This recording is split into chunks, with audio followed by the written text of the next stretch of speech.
Hello, this is the Sunday School outline for September 26th, 2021, Proper 21. I'm titling today's lesson, The Dump.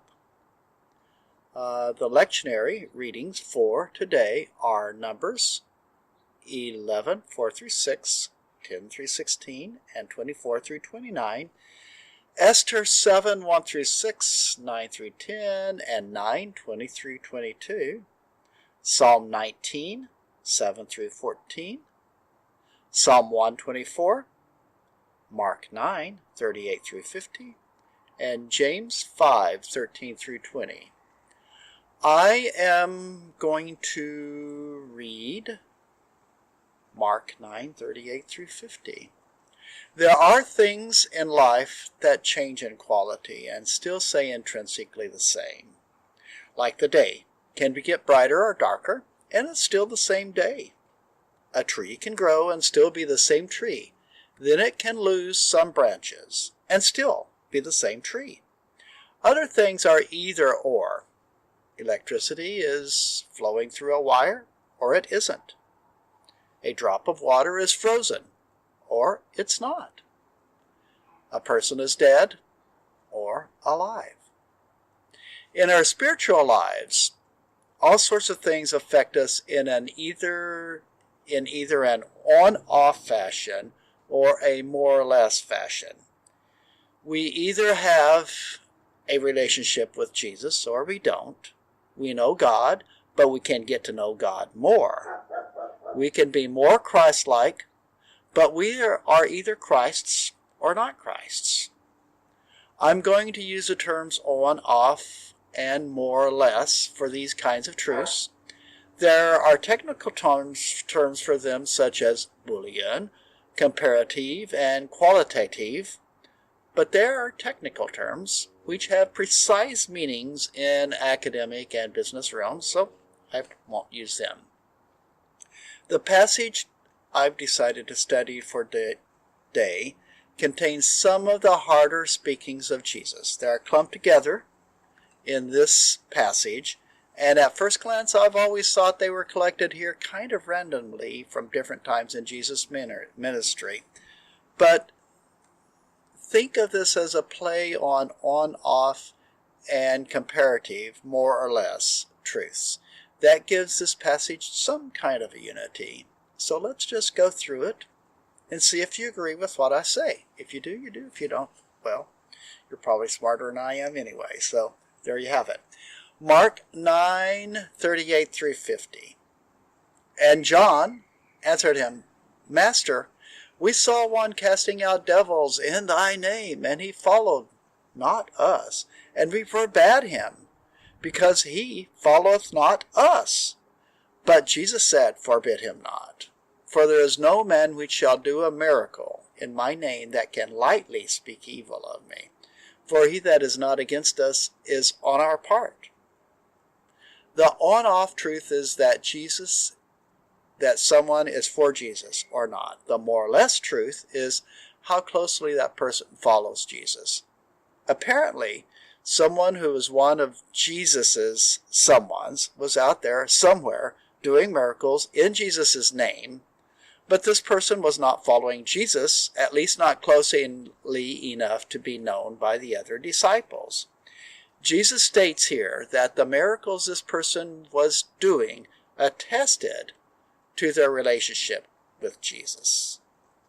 One of the cautions that the disciples learned here is that they didn't know everything Jesus knew. And Jesus had sheep of other folds than their own. It's odd how the statement of acceptance of unknown persons is embedded in phrases that seem isolationist.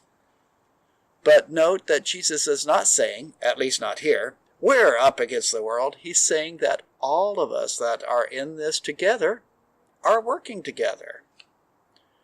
For whosoever shall give you a cup of water to drink in my name, because ye belong to Christ, verily I say unto you, he shall not lose his reward. I think of the parable of the talents. No matter how little your gift, put it to use. A little cup of water may seem a small thing if the one who gets it is not very thirsty. The King James translators in the following passage use the word offend. The Greek word would be transliterated as scandalize. You can interpret it different ways, but when Jesus uses this in the same passage as handing a cup of water to someone, I kind of think that lightly upsetting would be just as good a translation as total ruination. So, you can translate the word offend however you feel like it. And whosoever shall offend one of these little ones that believe in me, it is better for him that a millstone were hanged about his neck and he were cast into the sea. This gets a little harder. Personally, I have seen grown Christians treat children as if they didn't matter.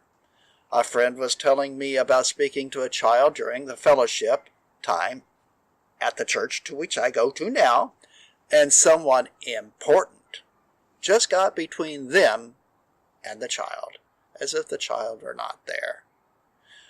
I'm glad this is not a verse we take literally. Otherwise, the bay would be full of failed Christians. And if thine hand offend thee, cut it off. It is better for thee to enter into life maimed than having two hands to go into hell, into the fire that never shall be quenched, or one-headed Christians for that matter.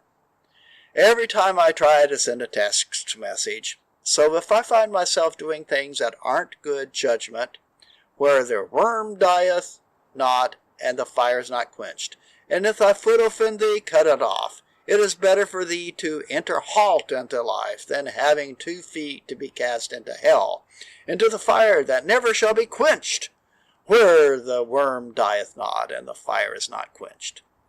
And if thine eye offend thee, pluck it out. It is better for thee to enter into the kingdom of God with 1 eye than having 2 eyes to be cast into hell, where their worm dieth not, and the fire is not quenched. Now, maybe the more reliable manuscripts that we translate from actually only repeated that last verse, where the worm dieth not and the fire is quenched. They didn't repeat it. They just said it once at the very end.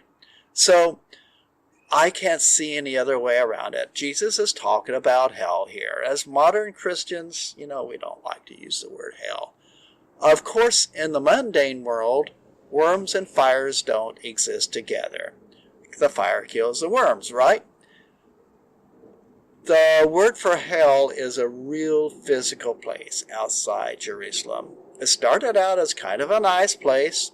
Then someone got the bright idea it was a good place for child sacrifice. That was way before Jesus' time. But that gave the place kind of a bad name. And it kind of went to hell after that. By Jesus' day, it was the dump where garbage was burned and left to rot. Now, Jesus also uses the word scolex, would say maggot.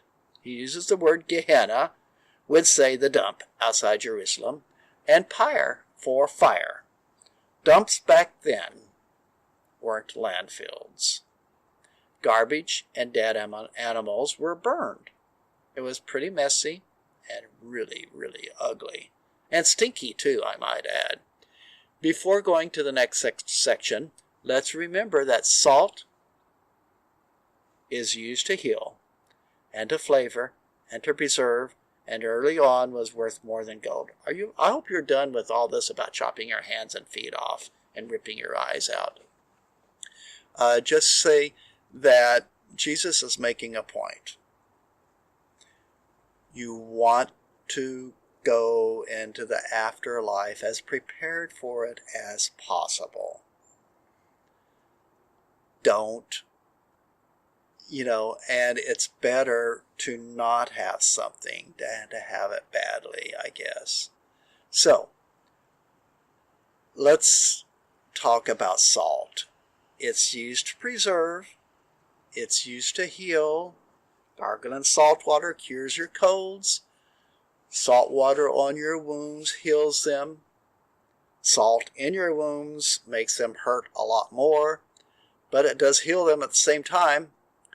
And it was used as a preservative. You salted pork. Well, the Jewish people didn't. They salted their beef, I bet, though. And it pickled things. And it was worth more than gold. Still is, for that matter. You can't eat gold. For every one shall be salted with fire, and every sacrifice shall be salted with salt. Now, boy, this is a verse even the experts have trouble with, and I'm not an expert. But that doesn't keep me from trying, right? I'd say it's part of the same thought as the next verse, so I'm going to read them kind of together, and I'm going to use a couple of modern idioms that we all know what they mean, unless we try to define them. For, here goes the verse. For everyone shall be salted with fire, and every sacrifice shall be salted with salt. Salt is good, but if the salt have lost its saltness, wherewith will ye season it? Have salt in yourselves, and have peace one with another. Now, fire is something we all go through. Salt can heal as well as burn.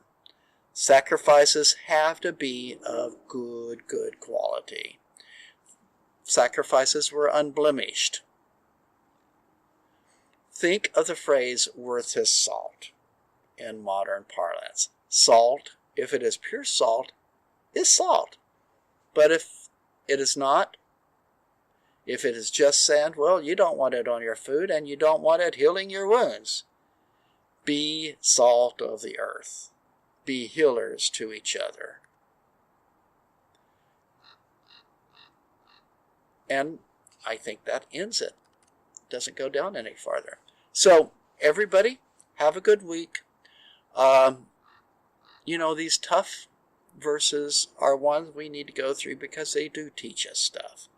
Even the hard ones, like here in Mark. And he did love the dramatic stuff, So, don't chop your hands off, but try not to take your hands and your eyes, and especially your tongue. Try not to get them to teach you bad things. That's it. Have a good week. Bye-bye.